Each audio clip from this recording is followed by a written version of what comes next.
So there's two main things that could go wrong with your rudder stock in time. One is that the screw that adjusts the tension on the cam can seize up. The other is the holes where the rudder pins go can get enlarged. We'll start off by looking at how to sort out a seized up screw for the rudder cam. So here we go.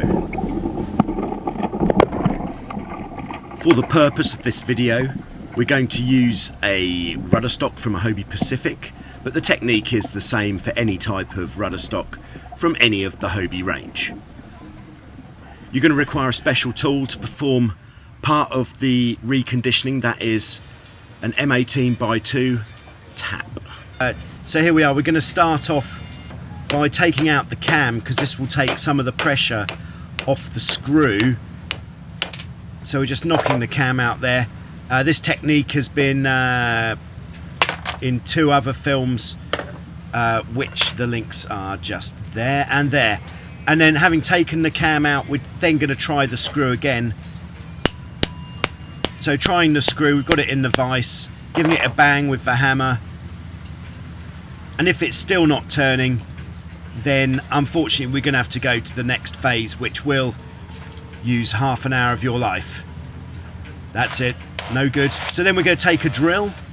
We're going to drill it pretty slow with this long 12mm drill bit, trying to be quite accurate, staying in the middle of the screw so as not to drill into the thread there at all. Wearing some sort of safety goggles at this time could protect your eyes from flying bits of plastic. We would recommend it.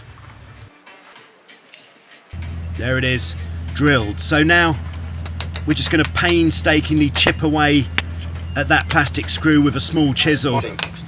We've sped this up because it is quite a tedious task, and you just got to keep going round and round and just until you've got all of that plastic out. Having got the plastic out, we're going to take this large tap and we're going to use this to recut the thread in the rudder stock. So we're using a spanner and the extension piece from a socket set to get that extra reach there, and then we're just going to wind her in. You can see that the tap is well greased. Always keep your tap well greased.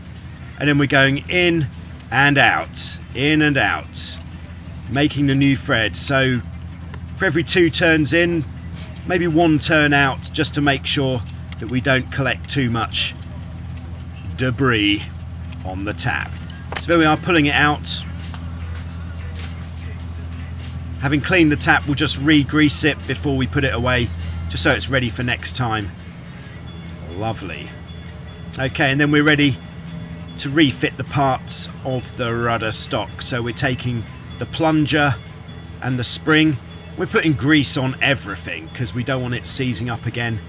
We want it all to run nice and free. When putting the screw back in, we're just going to screw it in a few turns so as not to put too much pressure through the spring. This will make it easier to get the cam back in. Just a few turns.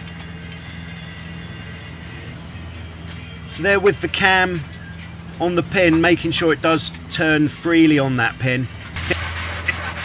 We'll then use the screwdriver to help to locate the cam into position there. Takes a bit of a push from above. There it is, we've got it held there, and then ready to reinsert the pin that holds the cam in position. Tappy tappy goes the hammer, pin goes in. Lovely old job. Using a small hammer here for subtlety.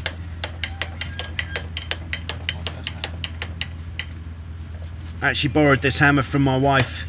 That's the kind of hammer it is. In it goes. And there she is, in.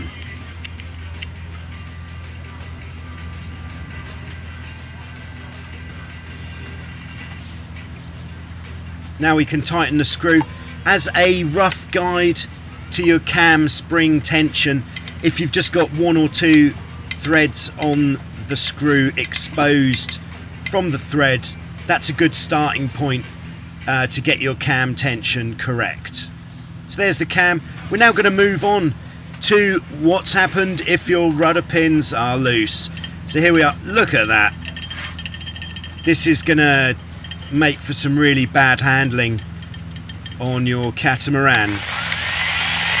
So first we're going to take our long 12mm and just make those holes bigger, would you believe, but so that they'll accept the Hobie standard bush, which we can then just push in, and we'll do the same at the bottom as well.